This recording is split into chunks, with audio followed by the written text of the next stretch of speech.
ಎಲ್ಲೋ ಮಾತಿನ ಬರದಲ್ಲಿ ಏನೋ ಮಾತಾಡ್ಬಿಟ್ಟು ಸುದೀಪ್ ಅವರ ಮಾತಿಗೆ ನೀವು ಸಿಗಾಕೊಂತೀರ. ಸುದೀಪ್ ಸರ್ ಕ್ಲಾಸು ಕೂಡ ತಗೊಳ್ತಾರೆ. ಆ ಸಂದರ್ಭದಲ್ಲಿ ಚೈತ್ರ ಅವರಿಗೆ ಅನಿಸಿದ್ದೇನು? ಅಂದರೆ ನನಗೆ ಯಾವತ್ತೂ ನಾನು ಮಾತಾಡಿದ ತಪ್ಪು ಅಂತ ಅನ್ಸೇ ಇಲ್ಲ. ನನ್ನನ್ನು ಒಳಗಡೆ ಕಳಿಸೋವಾಗ ನನ್ನನ್ನು ಆಯ್ಕೆ ಮಾಡಿದ ತಂಡದವರು ಹೇಳ್ತಾರೆ, ನಾನೇ ಯಾಕೆ ಬಿಗ್ ಬಾಸ್ಗೆ ಅಂತ ನಾನು ಪ್ರಶ್ನೆ ಮಾಡಿದ್ದೆ, ನನ್ನನ್ನು ಯಾಕೆ ಚೂಸ್ ಮಾಡಿದ್ರೆ ಬಿಗ್ ಬಾಸ್ಗೆ ಅಂತ ಸಹಜವಾಗಿ ನಾನು ಮಾಡಿದ ಪ್ರಶ್ನೆ. ಆಗ ಅವ್ರು ಅಂದಿದ್ರು, ನಾನು ಎಂಟರ್ಟೈನ್ಮೆಂಟ್ ಇಂಡಸ್ಟ್ರಿ ಅವಳಲ್ಲ, ನಂಗೆ ಏನೂ ಗೊತ್ತಿಲ್ಲ, ನನ್ನ ಯಾಕೆ ಚೂಸ್ ಮಾಡಿದೆ ಅಂತ ಅವರೊಂದು ಮಾತು ಹೇಳಿದರು.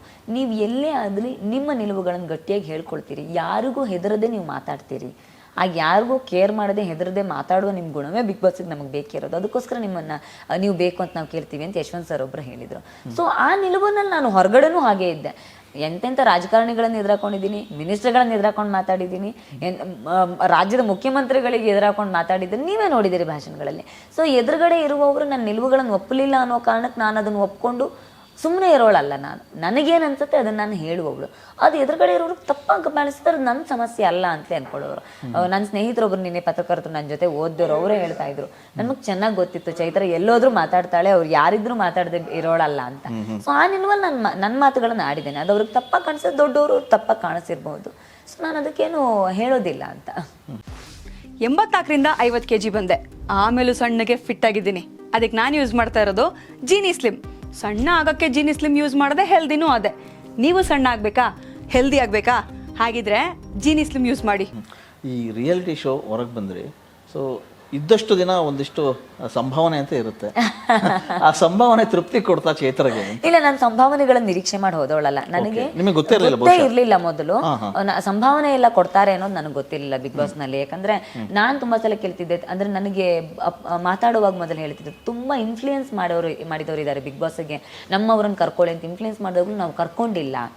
ಎಷ್ಟೇ ಹೈ ಇನ್ಫ್ಲೂಯೆನ್ಸ್ ಮಾಡ್ಲಿ, ಯಾರೇ ಇನ್ಫ್ಲೂಯೆನ್ಸ್ ಮಾಡ್ಲಿ, ಯಾರೇ ಎಷ್ಟೇ ಹಣ ಕೊಡ್ತೀವಿ ಅನ್ಲಿ, ತಂಡಕ್ಕೆ ಒಂದು ಕ್ರೈಟೀರಿಯಾ ಅಂತಿರುತ್ತೆ. ಆ ಕ್ರೈಟೀರಿಯಾದಿಂದ ಆಚೆಗೆ ನಾವು ಯಾರನ್ನು ಆಯ್ಕೆ ಮಾಡೋದಿಲ್ಲ. ಬಿಗ್ ಬಾಸ್ಗೆ ಯಾರೋ ಇನ್ಫ್ಲೂಯೆನ್ಸ್ ಮಾಡಿ, ಯಾರೋ ದುಡ್ಡು ಕೊಟ್ಟು ಆಯ್ಕೆ ಮಾಡೋದಕ್ಕಾಗೋದಿಲ್ಲ ಅಂತ ನಾನು ತುಂಬ ಕಡೆ ಕೇಳಿದ್ದೆ. ಅಂದರೆ ಬಿಗ್ ಬಾಸ್ಗೆ ಹೋಗಬೇಕು ಅಂತ ಒದ್ದಾಡ್ತಿದ್ದಾರೆ ತುಂಬ ಜನ, ತುಂಬ ಎಫರ್ಟ್ ಹಾಕ್ತಿದ್ದಾರೆ, ತುಂಬ ಪ್ರಚಾರಗಳು ನಮ್ಮನ್ನು ಆಯ್ಕೆ ಮಾಡ್ಕೊಳ್ಳಿ ಅಂತ ಕೇಳ್ಕೊಳ್ತಾ ಇರೋರು ಇದ್ದಾರೆ ಅಂತೆಲ್ಲ. ಸೊ ಆ ಥರದೆಲ್ಲ ವಿಚಾರ ಇರುವಾಗ ನನಗೆ ಈ ಸಂಭಾವನೆಗಳ ಬಗ್ಗೆ ಎಲ್ಲ ಕಲ್ಪನೆನೂ ಇರಲಿಲ್ಲ ನನಗೆ. ಹಾಗಾಗಿ ಅದ್ರ ಬಗ್ಗೆ ನಾನು ತೀರಾ ಗಮನನೂ ಹರಿಸ್ತಿಲ್ಲ, ಅದ್ರ ಬಗ್ಗೆ ದೊಡ್ಡ ಚರ್ಚೆ ಮಾಡೋದಾಗ್ಲಿ ಏನೂ ಮಾಡಿಲ್ಲ ನಾನು. ಹಾಗಾದ್ರೆ ನಿಮ್ಮ ಪ್ರಕಾರ ಚೈತ್ರಗೆ ಬಿಗ್ ಬಾಸ್ ಹೋಗ್ಲಿಕ್ಕೆ ಯಾವ ಮಾನದಂಡ ಆಯಿತು ಅಂತ?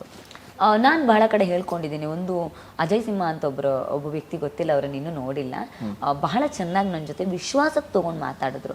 ಸೊ ಅವ್ರು ಮಾತಾಡಿದ ರೀತಿ ನನಗೆ ಭಾಳ ಖುಷಿ ಆಯಿತು. ಬಹುಶಃ ಅವ್ರು ಅಲ್ಲದೆ ಹೋಗಿದ್ರೆ ನಾನು ಖಂಡಿತ ಬಿಗ್ ಬಾಸ್ಗೆ ಒಪ್ಕೊಳ್ತಿರ್ಲಿಲ್ಲ ಅನ್ಸುತ್ತೆ.